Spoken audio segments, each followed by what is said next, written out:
నమస్తే 99 టీవీకి స్వాగతం. నమస్తే నాగేశ్వర కార్యక్రమంలో ప్రొఫెసర్ గారు మనతో జాయిన్ అయ్యారు. నమస్తే నాగేశ్వర్ గారు. ట్రంప్ అధ్యక్ష బాధ్యతలు చేపట్టే క్రమంలో ప్రపంచ దేశాలు చాలా భయపడ్డాయి సార్. ఎస్పెషల్లీ ఈ మెక్సికో కావచ్చు, కెనడా అండ్ చైనా. భారత్ కూడా భయపడిన పరిస్థితి. రీసెంట్గా ట్రంప్ కూడా ఒక హెచ్చరిక జారీ చేశారు, అసలు భారత్ విషయంలో కూడా తగ్గేదే లే అంటూ. కానీ మెక్సికో, కెనడా, చైనాలపై సుంకాల కొరడ, రెండు పొరుగు దేశాల ఉత్పత్తులపై 25% టారిఫ్ విధించారు సార్ మెక్సికో అండ్ కెనడా మీద. చైనా నుంచి దిగుమతులపై 10% సుంకం విధించారు. కానీ భారత్ విషయంలో మనం భయపడినంతగా ఎటువంటి యాక్షన్ లేదు, ట్రంప్ ఇప్పటి వరకు తీసుకోలేదు. ఎందుకు భారత్ విషయంలో ట్రంప్ ఆ విధంగా వ్యవహరిస్తూ ఉన్నారు అంటే? మీరు చెప్పినట్లు ఇప్పటివరకు తీసుకోలేదు, ఇప్పటి వరకు తీసుకోవడం కాదు కదా. అందువల్ల ఇవాళ యాజ్ ఆఫ్ టుడే తీసుకోలేదు. కానీ ఎందుకంటే ఒక్కొక్క దేశం ఆ మాటకు వస్తే చైనా పైన 60% విధిస్తా అన్నాడు, ఇప్పుడు 10% విధించాడు. అందువల్ల ఇది ఫస్ట్ యాక్షన్ మాత్రమే, దఫాల వారీగా తీసుకుంటాడు. ఇప్పుడు యూరోపియన్ యూనియన్ పైన కూడా ఆంక్షలు విధిస్తానన్నాడు. అందువల్ల ట్రంప్ విధానంలో మార్పు ఉందని అనుకోను. ట్రంప్ ఏంటంటే ఇది డీల్ మేకర్. సో ఆయన ముందు ఒక ఫేజ్లో విధిస్తాడు, ఎవరైనా తోవకొచ్చి ఏమైనా అగ్రిమెంట్ చేసుకుంటే అది తనకు అనుకూలంగా ఉంటే మళ్ళీ దాన్ని కాస్త వాయిదా వేస్తాడు. అందువల్ల ట్రంప్ బహుశా భారతదేశంతో ఏదైనా డీల్ కుదురుతుందని కూడా వెయిట్ చేయొచ్చు. ఎందుకంటే మెక్సికో, కెనడా పైన విధించాక చైనా పైన ఎలాగూ విధిస్తాడు, యూరోపియన్ యూనియన్ పై కూడా విధిస్తుందని చెప్పినాక భారతదేశంపై విధించడం అని అనుకుంటే పొరపాటు. అందువల్ల ఖచ్చితంగా భారతదేశం పైన విధిస్తాడు. ఇది ట్రంప్ స్వభావం రీత్యానే కాదు, ట్రంప్ గతంలో ఇచ్చిన స్టేట్మెంట్స్ తీస్తే మీకు India is a tariff king అన్నాడు. సో ఇలా సుంకాలు విధించడంలో ఈజ్ ఎ టారిఫ్ కింగ్ అన్న పదం వాడాడు. అలాగే India is a big charger, పెద్ద ఎత్తున మన పైన సుంకాలు వేస్తుంది, మనం కూడా సుంకాలు వేస్తామన్నాడు. అందువల్ల భారతదేశాన్ని పైన హెచ్చరిస్తూ ట్రంప్ ఎన్నికల ప్రచారంలో మాట్లాడాడు, ఎన్నికలు అయ్యాక కూడా మాట్లాడాడు. అందువల్ల ఇప్పటికిప్పుడే ట్రంప్ ఇండియాను మినహాయించారు అని మనం ఏం చెప్పలేము. అలాగే generalize system of preference, GSP అంటారు. ఇది 1970s వచ్చిన అమెరికన్ ట్రేడ్ యాక్ట్ ద్వారా కొన్ని దేశాల నుంచి వచ్చేటువంటి వస్తువులపైన పన్నుల్లో మినహాయింపు ఉంటుంది. ఆ generalize system of preference, GSP పైన భారతదేశమే ఎక్కువ ప్రయోజనం పొందింది. సో ఇది డెవలపింగ్ ఎకానమీస్ కోసం పెట్టినటువంటి విధానం. దీన్ని అమెరికా తొలగించింది. ఇప్పుడు జనరలైజ్ సిస్టమ్ ఆఫ్ ప్రిఫరెన్సెస్లో ఇండియా లేదు. ఆ రకంగా భారతదేశం నష్టపోయింది. అందువల్ల అమెరికా ట్రంప్ వైఖరిలో మార్పు ఉంది అని మనం అనుకోలేము. అలాగే కొన్ని సందర్భాల్లో కొన్ని జియోపొలిటికల్ రీజన్స్ రీత్యా, జియో ఎకనామిక్ రీజన్స్ రీత్యా కొన్నిసార్లు కన్సెషన్స్ కూడా ఇవ్వచ్చు. ఇప్పుడు ఉదాహరణకు అమెరికా చట్టం ఉంది, countering American adversaries through sanctions act, CAATSA అనే ఒక చట్టం ఉంది. సో ఈ countering American adversaries through sanctions act కింద అమెరికా శత్రు దేశాలతో ఎవరైనా వాణిజ్యం చేస్తే ఆ వాణిజ్యం పైన అమెరికా ఆంక్షలు పెడుతుంది. ఉదాహరణకు మనము రష్యా నుంచి S-400 మిసైల్ డిఫెన్స్ సిస్టాన్ని కొంటే దానిపైన కార్ట్సా కింద, countering American adversary through sanctions act కింద మన పైన ఆంక్షలు పెడతామన్నారు. టర్కీ లాంటి నాటో భాగస్వామ్య పక్షాలపై కూడా అమెరికా ఆంక్షలు పెట్టింది. కానీ భారతదేశానికి ఒక రకంగా మినహాయింపు ఇచ్చారు. మనము ఈ ఆంక్షలు ఉంటాయని తెలిసినా కూడా మనము రష్యా నుంచి S-400 మిసైల్ డిఫెన్స్ సిస్టమ్ తీసుకున్నాం. అలాగే రష్యా నుంచి ఆయిల్ కొనడంపై కూడా అమెరికా చాలా వ్యతిరేకత వ్యక్తం చేసింది. రష్యాతో వాణిజ్యం చేస్తే మేము ఆంక్షలు పెడతామన్నారు. కానీ మన రష్యాతో ఆయిల్ ట్రేడ్ జరిపాం. అందువల్ల ఇంటర్నేషనల్ డిప్లొమసీలో ఎప్పుడు కూడా గివ్ అండ్ టేక్ ఉంటుంది. బహుశా ట్రంప్, ఎందుకంటే ప్రైమ్ మినిస్టర్ మోడీ ఈ మంత్లో ట్రంప్ను కలవబోతున్నాడు. సో ఈ may be wanting a deal. ఇది మొదటి కారణం. రెండో కారణం ఏంటంటే India already signs of compromise, అంటే కొంత ట్రంప్తో గివ్ అండ్ టేక్, ఇచ్చిపుచ్చుకునే ధోరణికి ఆసక్తి చూపింది. ఎందుకంటే మెక్సికో, చైనా అలాగే కెనడాతో అమెరికాకు వచ్చినటువంటి ఈ టారిఫ్ వార్ వల్ల ఇండియాకు ఒక అపార్చునిటీ. ఇప్పుడు ఉదాహరణకు ఎలక్ట్రానిక్స్ ఎక్స్పోర్ట్స్ ఉన్నాయి మన దేశం నుంచి అమెరికాకి ఎలక్ట్రానిక్స్ ఎక్స్పోర్ట్స్. ఎప్పుడైతే కెనడా, మెక్సికో, చైనాతో ఈ ఆంక్షలు పెట్టారో, ఈ టారిఫ్ పెంచారో, అప్పుడు ఏమవుతుందంటే ఇండియన్ గూడ్స్కు మార్కెట్ ఓపెన్ అయిపోతుంది. ఎందుకంటే ఆటోమేటిక్గా టారిఫ్ అంటే ఏంటి? Tariff is nothing but tax. ఒక వస్తువు పైన అదనంగా పన్ను వేయడం టారిఫ్ అంటే. సో ఎప్పుడైనా చైనీస్ గూడ్స్, అలాగే మీకు మెక్సికన్ గూడ్స్, అలాగే కెనడియన్ గూడ్స్ అనేది కాస్ట్లీ అవుతాయి. కాస్ట్లీ అయినప్పుడు ఏమవుతుంది అంటే ఇండియాకు ఒక ఆపర్చునిటీ ఓపెన్ అయిపోతుంది. సో ఉదాహరణకు ఈ ఫైనాన్షియల్ ఇయర్లో మీకు 28% పెరిగింది. అంతకు ముందు ఏడాదితో పోలిస్తే అమెరికా భారతదేశం నుంచి తీసుకునే ఎలక్ట్రానిక్స్ ఇంపోర్ట్స్ 28% పెరిగాయి. అందువల్ల ఇండియా అలాంటి ఆపర్చునిటీ కొరకు చూస్తూ కాస్త ఇచ్చిపుచ్చుకునే ధోరణితో వ్యవహరిస్తే ఎలా ఉంటుంది అని భారతదేశం కూడా ఆలోచిస్తున్నట్టుగా కనబడుతుంది. అందుకే ఈ బడ్జెట్లో ట్రంప్కు మోస్ట్ ఫేవరైట్ అయిన హార్లీ డేవిడ్సన్ లాంటి కాస్ట్లీ బైక్స్ పైన సుంకాన్ని, ఇంపోర్ట్ డ్యూటీని భారత ప్రభుత్వం ఈ బడ్జెట్లో, నిన్న మొన్న ప్రవేశపెట్టిన బడ్జెట్లో 50% నుంచి 40% తగ్గించారు. అలాగే హై అండ్ లగ్జరీ కార్స్ ఉంటాయి. ఇప్పుడు ఉదాహరణకు టెస్లా కార్ ఉంది. So Elon Musk is the first friend of America. అంటే ఫస్ట్ ప్రెసిడెంట్, ఫస్ట్ సిటిజన్ కనుక ఆయన స్నేహితుడు మన ఫస్ట్ ఫ్రెండ్ అనొచ్చు. సో ఇలాన్ మస్క్ సంతృప్తినిచ్చేటువంటి టెస్లాపై కూడా ట్యాక్స్ 125% నుంచి 70% పడిపోయింది.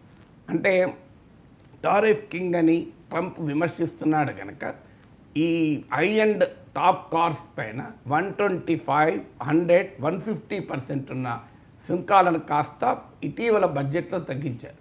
ఇవన్నీ సహజంగానే ట్రంప్కు రుచించేటువంటి అంశాలు. అందువల్ల ట్రంప్ బహుశా భారత ప్రభుత్వం కూడా కొంత ఇచ్చిపుచ్చుకునే ధోరణిలో వ్యవహరిస్తోంది కనుక సహజంగానే ట్రంప్ కూడా ఆగవచ్చు. మూడో కారణం ఏంటంటే మనకు అమెరికాకు మధ్య ఉన్న ట్రేడ్ డెఫిసిట్ ఎంత, ఇది మనకు అర్థం కావాలి. ఎప్పుడు కూడా ఆంక్షలు ఎవరిపైన పెడతారు, సమస్య ఎవరితో ఉంటే వాళ్ళతో పెడతారు. ఇప్పుడు భారతదేశం, అమెరికాకున్న టాప్ ట్రేడింగ్ పార్ట్నర్లు ఇండియా కాదు. అమెరికాకున్న టాప్ ట్రేడింగ్ పార్ట్నర్లు చైనా, కెనడా, మెక్సికో. చిన్న బ్రేకింగ్ న్యూస్ చెప్తాను సార్. ఈ విషయంలో ట్రంప్ కాస్త వెనక్కి తగ్గినట్టుగా మనకి సమాచారం అందుతోంది. Trump to pause Canada and Mexico tariffs for at least 30 days. Canada and Mexico border దేశాలు బోర్డర్లను భద్రపరుస్తాము, పటిష్టం చేస్తాము అని చెప్పి ట్రంప్కు హామీ ఇచ్చిన తర్వాత వస్తున్న న్యూస్ సార్ ఇది. అది ఆ ఫండమెంటల్ పాయింట్ ఏంటంటే మీరు అన్నట్లు ట్రంప్ ఈ డ్రగ్స్ అండ్ ఇమిగ్రేషన్, ఈ రెండు అంశాల ప్రధానంగా ఈ ట్యాక్సెస్ వేస్తున్నాడు. కానీ డ్రగ్స్కు, ఇమిగ్రేషన్కు, ఇంపోర్ట్స్కి ఏం సంబంధం? నువ్వు నిజంగానే డ్రగ్స్తో సమస్య అయితే డ్రగ్స్ను నిషేధించు. మెక్సికో ప్రెసిడెంట్ నిన్న మాట్లాడాడు కూడా, మా దేశం నుంచి మీ దేశానికి డ్రగ్స్ ఎగుమతి కావడం సమస్య కాదు, మీ ప్రజలు డ్రగ్స్కి అలవాటు పడడం సమస్య, మీ దేశంలో డ్రగ్స్ అమ్మకం జరగడం సమస్య అన్నాడు. అది కరెక్ట్ కదా? ఇప్పుడు ఎప్పుడైనా అమెరికాలో డిమాండ్ ఉంటేనే మెక్సికో నుంచి పోతాయి, డిమాండ్ లేకపోతే పోవు కదా. అందువల్ల ఇమ్మిగ్రేషన్ విషయంలో కూడా ఇప్పుడు వీళ్ళని, అంటే నేను ఇంతకుముందు చెప్పింది అదే, ట్రంప్ ఈజ్ డీల్ మేకర్. ట్రంప్కి ఏంటంటే తనకు అనుకూలంగా ఒక్కొక్క దేశాలను ఒప్పించాలి అనేది ట్రంప్ ఆలోచన. ఇప్పుడు మీకు ట్రంప్ అమెరికాకు ఉన్నటువంటి లార్జెస్ట్ ట్రేడింగ్ పార్ట్నర్లు చైనా, కెనడా, మెక్సికో. అందులో ఎంత ఇంటర్ వోవెన్ ట్రేడ్ ఉంటుంది అంటే, ఇప్పుడు ఉదాహరణకు అమెరికాలో ఒక బ్రేక్ఫాస్ట్ తీసుకుంటే కెనడాలో పండిన వీట్, గోధుమలు అమెరికాలో ప్రాసెస్ అయ్యి అమెరికన్ కన్జ్యూమర్ ప్లేట్లోకి వెళ్ళిపోతుంది. అలాగే కెనడాలో పండిన క్యాన్బెరీస్, స్ట్రాబెరీస్, ఓట్స్ మీకు అమెరికాలో బ్రేక్ఫాస్ట్లో పండుతాయి. ఇప్పుడు అమెరికన్ క్లైమేట్ రీత్యా కొన్ని రకాలు పండవు, ట్రాపికల్ వెజిటబుల్స్ ఉంటాయి. ఇప్పుడు మీకు మెక్సికో నుంచి ఉదాహరణకు టమాటోస్ అమెరికాకి వస్తాయి. బట్ మెక్సికో నుంచి టమాటాలు కాకపోతే అమెరికాలో ఉన్నటువంటి క్లైమేట్లో కొన్ని రకాల కూరగాయలు పండవు. ఇప్పుడు అమెరికాలో వాడే కూరగాయల్లో అత్యధిక భాగం ఇంపోర్టెడే. అందులో మెక్సికో నుంచి ప్రధాన భాగం ఇంపోర్ట్ అవుతాయి. మీకు కార్లే తీసుకుంటే కెనడాకు అమెరికాకు మధ్య ఒక కారు మ్యానుఫ్యాక్చర్ అయ్యే క్రమంలో ఒక 6 times అటు ఇటు వెళ్తుంది. అంటే ఇటు మొదలు ఒక కాంపోనెంట్ అటుపోతుంది, ఆడ కొంత యాడ్ అయ్యి మళ్ళీ ఇటు వస్తుంది, ఇటుపై యాడ్ అవుతుంది, అట్లా 6 times వెళ్తుంది. ఇప్పుడు ఈ టారిఫ్ విధిస్తే వెళ్ళినప్పుడల్లా 25% పెరిగితే ఆ కార్ ప్రైస్ ఎంత పెరగాలి? ఇప్పుడు మెక్సికో నుంచి కూడా అంతే. మెక్సికో, కెనడా ఇది big automobile exporter to America. ఏమవుతుంది, రా మెటీరియల్స్ మెక్సికో నుంచి అమెరికాకు వెళ్తాయి, ఒక కారులో వాడేటువంటి రా మెటీరియల్స్. సో అది కాంపోనెంట్స్గా మీరు మారి మళ్ళీ మెక్సికోకి వెళ్తాయి, మెక్సికోలో అసెంబ్లీ అవుతాయి, అసెంబ్లీ అయిన తర్వాత కార్గా మళ్ళీ అమెరికాకి వస్తుంది. ఇప్పుడు మీరు రా మెటీరియల్ మెక్సికో నుంచి అమెరికాకు వచ్చినప్పుడు నువ్వు టారిఫ్ వేసి 25%, మళ్ళీ ఆ కాంపోనెంట్ మళ్ళీ మెక్సికోకి వెళ్ళి మెక్సికోలో అసెంబ్లీ అయి మళ్ళీ అమెరికాకి వస్తుంది. ఇలా ఇంట్రికేట్లీ రిలేటెడ్ ట్రేడ్ ఉంటుంది. ఈ దేశాల మధ్య ఉండేటువంటి ఒక సంబంధం ఉన్నటువంటి వాణిజ్యం అది. సో అందువల్ల ఏమవుతుంది అన్నప్పుడు మీకు ఈ ట్రేడ్ యొక్క ఇంప్లికేషన్స్ ఉంటాయి. ఇప్పుడు ఖచ్చితంగా అమెరికాలో కాస్ట్ ఆఫ్ ఇన్ఫ్లేషన్ పెరుగుతుంది, అది ట్రంప్ కూడా అంగీకరించాడు, పెరుగుతుందని.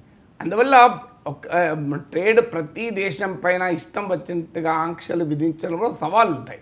అందుకే ట్రంప్ అయినా ఎవరైనా కొంత ఇచ్చిపుచ్చుకునే ధోరణి, ఆగి కాషియస్గా ఉండక తప్పనిసరి పరిస్థితి. ఇక ఇండియాతో వచ్చినప్పుడు ఏమవుతుందంటే అమెరికాకు ట్రేడ్ డెఫిసిట్ అంటే మనకు సామాన్యుడి భాషలో అర్థం కావాలంటే నీవు తీసుకునేది ఎంత, ఇచ్చేది ఎంత, అమెరికా ఎక్స్పోర్ట్ చేసేది ఎంత, అమెరికా ఇంపోర్ట్ చేసుకునేది ఎంత.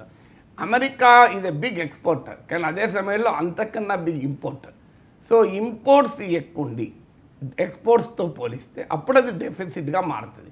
లేదు ఎక్స్పోర్ట్స్ ఎక్కువ ఉంటే దాన్ని ట్రేడ్ సర్ప్లస్ అంటారు. ఇప్పుడు అమెరికాకు ఎంత ట్రేడ్ డెఫిసిట్ ఉంది అంటే మీకు 2022లో $952 బిలియన్, ఒక బిలియన్ ఇది 100 crore. 2022లో $952 బిలియన్ డెఫిసిట్ ఉంది. 2023లో $773 బిలియన్ డెఫిసిట్ ఉంది. ఇందులో ఇండియాతో డెఫిసిట్ 2023-24, ఎందుకంటే మనకు వాళ్ళ క్యాలెండర్ ఇయర్ ఉంటుంది, మనకు ఫైనాన్షియల్ ఇయర్ ఉంటుంది, కొద్దిగా హెచ్చుతగ్గులు ఉండొచ్చు. ఇప్పుడు అమెరికాలో 2023లో $773 బిలియన్, ఇండియాలో 2023-24 ఫైనాన్షియల్ ఇయర్లో ఇండియాతో ట్రేడ్ డెఫిసిట్ కేవలం $35 బిలియన్, అంటే $773 బిలియన్ వాణిజ్య లోటు అమెరికాకు ఉంటే అందులో భారతదేశంతో ఉన్నది కేవలం $35 బిలియన్. అందువల్ల ఇండియా అనేది ఫస్ట్ ఫేజ్లోనే మనపైన ఆంక్షలు పెట్టాల్సిన అవసరం లేకపోవచ్చు. అందువల్ల అటు అమెరికా వైపు నుంచి ఇటు ఇండియా వైపు నుంచి ఏమైనా నెగోషియేట్ చేసుకొని ఒక ట్రేడ్ డీల్ జరుపుకునే అవకాశం ఏమైనా ఉంటుందా. ఇప్పుడు ఉదాహరణకు లిక్విఫైడ్ నేచురల్ గ్యాస్, ఎల్ఎన్జీ, ఇట్లాంటి వాటి మీద చాలా నెగ్లిజిబుల్ ఉంది. 7.5 ఈ రేంజ్లోనే కొన్ని సుంకాలు ఉన్నాయి. ఇప్పుడు కొన్ని రకాల వస్తువుల్ని భారతదేశం రేపు ఎక్స్పోర్ట్ చేసుకోవటానికి కూడా ఇప్పుడు మన ఫార్మా ఎక్స్పోర్ట్స్ ఉన్నాయి, ఫార్మాసిటికల్స్ ఇలాంటివి మనం ఇండియా ఎక్స్పోర్ట్ చేస్తే అమెరికా ఇంపోర్ట్ చేసుకుంటుంది. సో ఇలా మనం కొన్నిటిని ఈ ట్రేడ్ వార్ను ఆపర్చునిటీగా మార్చుకొని ఇండియాకు అనుకూలంగా మార్చుకోవడానికి భారతదేశం ప్రయత్నిస్తుంది, లేదు తనకు అనుకూలంగా మార్చుకోవడానికి అమెరికా ప్రయత్నిస్తుంది. అంటే లేదు విన్ విన్ సిచ్యువేషన్ అయితే ఫైన్, అటు అమెరికాకు ఇటు భారతదేశానికి కూడా ప్రయోజనకరంగా న్యాయంగా ఒక ఫేర్ ట్రేడ్ డీల్ కుదిరితే సంతోషం. కానీ అలా కుదరక కేవలం ఆర్మ్ ట్విస్టింగ్తో భారతదేశాన్ని ఒప్పిస్తాడా ట్రంప్, మన ప్రభుత్వం రాజీ పడుతుందా చూడాలి. ఎందుకంటే అమెరికాకు 2016-20 మధ్య కాలంలో కూడా ఇదే ట్రంప్ జపాన్తో డీల్ కుదుర్చుకున్నాడు, మినీ ట్రేడ్ డీల్ కుదుర్చుకున్నాడు. అందువల్ల ట్రంప్ ఒప్పందాలే కుదుర్చుకోవడం అనుకుంటే పొరపాటు. Trump is known for the deal maker. మొదలు ఆంక్షలు విధిస్తాడు, వాళ్ళని తవ్వక రమ్మంటాడు, తవ్వక రాకపోతే మళ్ళీ ఆంక్షలు విధిస్తాడు. ఎవరైనా డిప్లొమసీలో ఈ క్యారెట్ అండ్ స్టిక్ పాలసీ ఉంటుంది. ఇప్పుడు భారతదేశం కూడా లాస్ట్ టైం అమెరికాకి చెందిన వాల్నట్ల పైన మనం ఎక్కువ సుంకాలు వేశాం. సో దిస్ ఏ ప్రాసెస్, ఇది ఒక డిప్లొమాటిక్ ప్రాసెస్. బహుశా Trump may be trying to give a chance to diplomacy. India కూడా కాషియస్గా ట్రేడ్ చేస్తుంది, ఎందుకంటే దీంట్లో నష్టపోకుండా ఎలా బయటపడదాం, దీంట్లో ఒక ఆపర్చునిటీ ఎలా వెతుక్కుందామని. ఎప్పుడైతే మీకు కోవిడ్ తర్వాత చైనా ప్లస్ స్ట్రాటజీ అని ప్రపంచ దేశాలు తమ సప్లై చైన్స్ని డైవర్సిఫై చేసుకొని ఒక్క చైనా పైన ఆధారపడితే లాభం లేదని అనుకున్నప్పుడు భారతదేశం కూడా దానిలో అవకాశం కొరకు ప్రయత్నించింది. అవకాశం మనకన్నా వియత్నాం లాంటి దేశాలు ఎక్కువ ప్రయోజనం పొందొచ్చు, కానీ బట్ స్టిల్ ఇప్పుడు మన ఐఫోన్ తయారీ ఉంది. ఈ ఐఫోన్ తయారీ ఇండియాలో ఎలా ఎంటర్ అయింది? అంతకుముందు మొత్తం చైనాలోనే ప్రొడ్యూస్ అయ్యేది. ఇండియాలో ఇప్పుడు ఐఫోన్లు పెద్ద ఎత్తున ప్రొడ్యూస్ అవుతున్నాయి. ఎందుకు అంటే మనం ఆ చైనా ప్లస్ స్ట్రాటజీ ఎప్పుడైతే అమెరికా కానీ పశ్చిమ దేశాలు అనుసరించడం మొదలుపెట్టాయో దాని నుంచి మనం లాభపడేటువంటి ప్రయత్నం చేశాం. అందువల్ల ట్రేడ్ డిప్లొమసీలో ఏమైనా అవకాశం ఉంటుందా అని భారతదేశం చూడొచ్చు. అమెరికా కూడా letters give a diplomacy A trial అని అనుకోవచ్చు. అందువల్ల ఇమీడియట్గా మనపైన ఆంక్షలు విధించలేదు అంటే ఆ ట్రంప్ ఏదో మారిపోయాడని, భారత్ పట్ల ట్రంప్ వైఖరిలో మార్పు వచ్చిందని మనం అనుకోవాల్సిన అవసరం లేదు. It's a give and take approach. Trade diplomacy కూడా, డిప్లొమసీలో కూడా ట్రేడ్ డిప్లొమసీ ఒకటి. అందువల్ల we have to wait and see.